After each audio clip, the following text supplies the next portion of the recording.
Okay, so today we're going to go over the MTTS 1, 2, and 3 standards, and this talks about the legal, ethical, and safety issues that are in technology and how they affect students and teachers.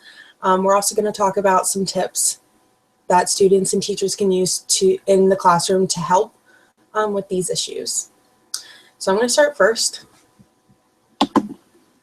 and I'm going to be talking about from a student's point of view, ways that they can address these legal, ethical, and safety issues in technology. So, let's start. Okay, so the first one that I talked about was the legal issues, and the legal issues consist of copyright, fair use, and Creative Commons. So copyright talks about, copyright is basically legal rights that one person has when creating creative products. So some examples of products that can be copyrighted are poetry, music, movies, video games, novels, photographs, paintings, and plays. And the goal is basically to protect the individual to those rights of that creative product so that someone else can't claim it or use it without their permission. So, and that's what pretty much the Copyright Act of 1976 talks about. So basically, the copyright owner has full ownership and gets to decide how many copies of the work there will be, who's able to sell it or lend it to other people, who's able to perform it publicly and display their work. And how students can avoid breaking these copyrights and using other people's original works is by citing all their sources from the internet or CD resources, avoiding copying and pasting. It's really important that you reorganize the information to avoid plagiarism. And before using a paragraph, chart, or illustration, make sure there is no copyright, or if there is, be able to cite that. So fair use. Fair use is the legal ability to use copyrighted materials without the permission of the owner. So some examples of this, the only way that you're able to really use fair use is if the copyright statute believes that the work is beneficial to share for others. So some examples would be to use for educational reasons. So the four main factors that a piece of copyrighted work has to go through in order to be used in fair use is it depends what the work is, what it's being used for, the amount or the portion of the work that is being used, and what will the effect of the unauthorized copying of the work have on the market. So that one basically means what is the effect that it'll have on the original owner and the market, and if the owner will actually benefit or hurt from other people using their work. And what are some materials that can be used? So for music, fair use would be if you use clips of music that are 10% of the song, video clips that are 10% of the video or 3 minutes of the whole video. And these videos and music need to be purchased and approved by the school. In addition, some images, 5 or less from the same artist, are some ways that are fair use instead of breaking those copyright rules. So Creative Commons is a nonprofit organization that allows copyright holders to share their work of others' use. For educational purposes, Creative Commons also allows the owner to hold the rights of all of those and allows their work to be shared. In order for a piece of work to be a part of Creative Commons, it has to have a copyright. So Creative Commons allows students to use different pictures, videos, sounds without breaking copyright laws. And some examples of Creative Commons are CC Mixer, which is for music, Pics for Learning, sorry about that typo, .com, which is for images, and some PBS recordings for videos, and then Wikimedia Commons for videos and sounds. So, and then for ethical issues are gender, racial, and socioeconomic divide. These are common in technology. You really see the divide. So one issue is between gender. So women are actually more likely to be anxious, less informed, and confused than males when working with computers and technology. Boys have a better understanding of spatial learning, which occurs through computer software games due to the experience with video games. So how can we help this divide where women are less experienced and less confident with computers and technology? Some suggestions that I have are using software that is gender neutral. So software that appeals to both men and women, and then provide more opportunities for girls to interact with computers alone or with other groups of girls, like at an earlier age. Another suggestion that I have is to encourage learning technology for girls, and then to expose young women to successful women in the field of computer technology. So exposing women to women who are very experienced in technology, be able to work with them hands-on, one-to-one, and be able to learn the skills from another woman might help. I like those tips a lot. I think too, like exposing girls to, you know, like STEM activities at a young age, maybe would help with that. I definitely agree. I think the big issue is, I mean, I definitely agree that it makes sense that boys would have a better understanding because boys are into video games and all that, and a lot of the video games are geared towards males, and honestly females are more communication based. So if you made maybe some technology software that was, you know, ways that they could connect with their friends, you know, maybe like an educational like chat room or something in the classroom so that the kids are able to, you know, talk to one another through that, maybe that would help to encourage girls because that's a little bit more of their style. So next we have racial divide. So racial divide actually refers to the gap between the races of informational technology. The gap refers to not only just technology in general, but internet, computers, video games, and cell phones. The divide also looks at the different purposes that races use informational technology for. The gap between races and technology can be linked not only to be able to afford a computer or internet, but thus resources aren't available to them. So how do we solve this racial divide? I said that we should get students involved in computer lab time at a young age at school. I think having that exposure, you know, maybe if they're not able to have it at home, at least to have the starting of it in school. And then also to open up computer labs to the community and their families so that their families are able to see, you know, the online software that their students are using in school, and to be able to work together on that, build a stronger relationship between the teacher, parent, and student in terms of helping their child understand, learn, and have access to informational technology. And then another one I had was to raise money in lower class schools. So as you can see by the chart, it seems that Asian and whites are the two races that have the highest percent in computer access at home in 2000. This is really a big divide. What I saw from my research was that it really shows that the lower socioeconomic areas, which we'll talk about in a second, really connects with the race, and that minorities tend to not have these computers. And that's why I really think that, you know, fundraising and talking to the Board of Education and talking to people to try and raise money would really help in these minority areas who aren't able to afford computer technology. So, like I said, socioeconomic is a divide between people's income and their ability to afford internet access or computer resources. So some statistics that I found on that. Are the digital divide, and American society suggests that through research, socioeconomic status and the ability for technology have a strong relationship to one another. Homes in 2000 have reported having internet access. So low socioeconomic households had 35% had internet access. Lower middle class socioeconomic households had 59. Upper middle socioeconomic households had 73. And then top had 83. And it seems that some of my tips didn't come through, but I can talk about those. So how to resolve some of the socioeconomic divide.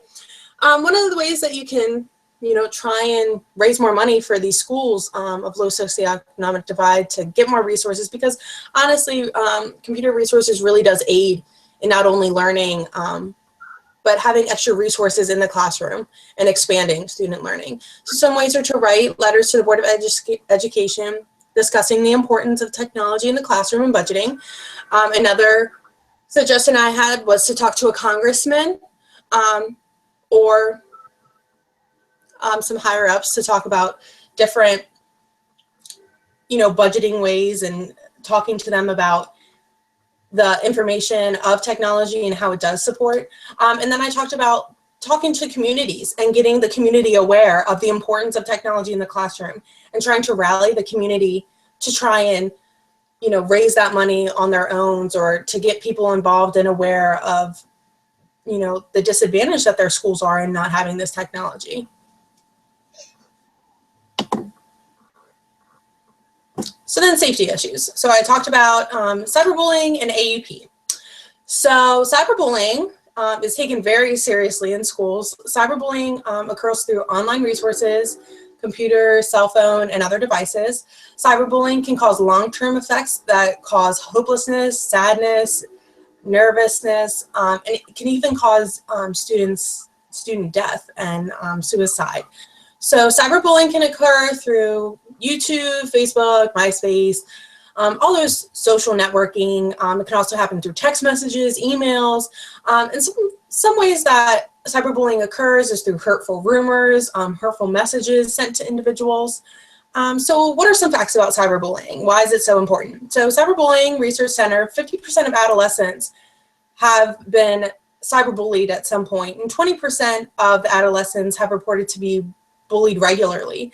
So in addition, the National Crime Prevention claims that 43% of teens have been subjected to cyberbullying in some form. Of the adolescents who are cyberbullied, girls were twice as more likely than boys. The numbers were actually 22.1% to the 10.8% in boys. Cyberbullying is a serious issue, and 49 states have actually created laws against bullying, and then 47 have created laws against cyberbullying just itself. The consequences of these laws in these states are a criminal offense. So cyberbullying is something really to take seriously in schools. Teachers definitely need to be aware of it. Students need to be aware of it. So what to do if cyberbullying happens to me as a student? Do not engage in cyberbullying actions. Get an adult right away. And please do not put any personal information on the internet to avoid situations where people who you don't know are able to contact you. And then also only use sites that are approved by a teacher or parent, software that's only approved by these teachers or parents. Really, you need to stay on what your teacher has told you to stay on for that day. Wandering to different sites is one of the ways that students can get wrapped up in, places where they're not to be, talking to people they're not supposed to be with, and creating these cyberbullying environments. So then AUP. AUP is Accessible Use Policy. So the Accessible Use Policy informs the school district and the community about the expectations the county has for students and how they use the internet in the classroom. The Acceptable Use Policy can be found in the student handbook, and the policy outlines specific expectations that the county has for students when using the internet. So for example, school computers and internet use is only for learning purposes. Only software that was downloaded by school officials is allowed to be used on school computers. Students should understand and follow the copyright guidelines. Students should keep personal passwords and other information to themselves. When using the computer or internet, students are expected to use proper manners and treat others the way they wanted to be treated. Bullying is not acceptable. Cyberbullying is not acceptable, and there will be consequences. All student files are accessible to all administration, so that's something to keep in mind as students. And some tips for students are understand the rules and guidelines expected in your school for school technology, and go on sites or use software that have been approved by teachers and administrator. And it's also the responsibility of the student to back up their own files. So those are the issues, and then these are the references that I used. And then that's how that affects students in some ways that they can handle these issues. That was really good. I had a lot of similar facts just from a teacher's perspective. Let me get this out. Can you see it, Brianne? Yes.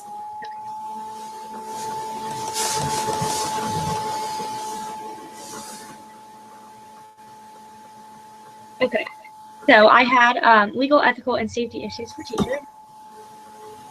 Uh, Brienne. Just hit start slideshow. I hit share, but it's not letting me. Not doing anything. Share what?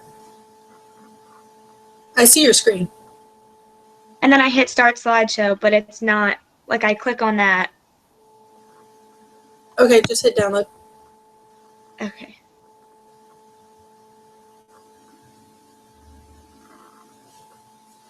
Open.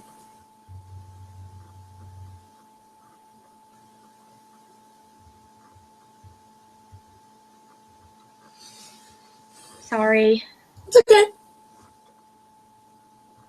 Okay.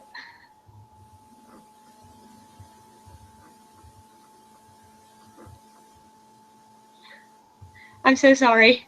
It's okay. Okay, you know how at the top you go to like share the slideshow? Yeah. You know what I mean? Well, there's something, it says search the web and it won't go away. So I can't, hold on. Oh, I think I got it. Can you see it? No. No. Okay. Can you see it now? No. You can't see my PowerPoint at all? No. It's like a white screen that says running security scan at the bottom. Okay. Okay, wait. I see you. Okay.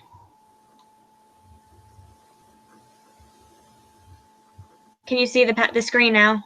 Yes. Okay. Let me try again.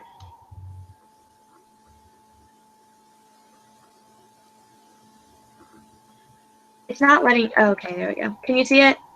Nope.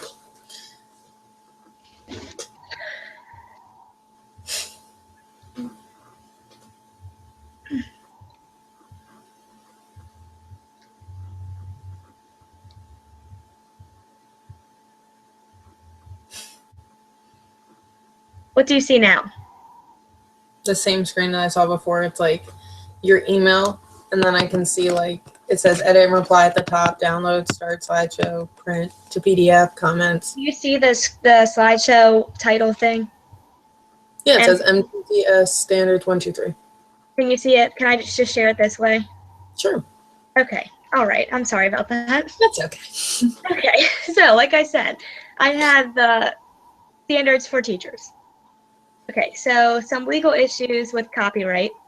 The rise of technology-based instruction has dramatically increased. What? I can't see it.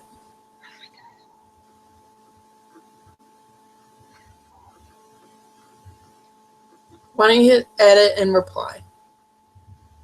Now, can you see it? Nope. Okay.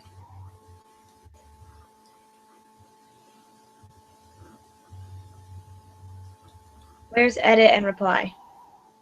It's blue at the top. Oh.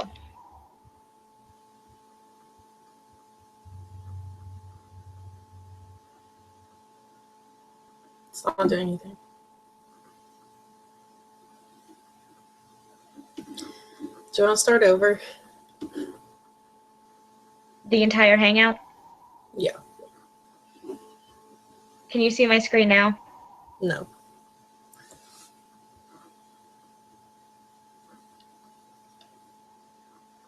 I don't know why this isn't working. It worked fine before we started this. Let me stop broadcasting.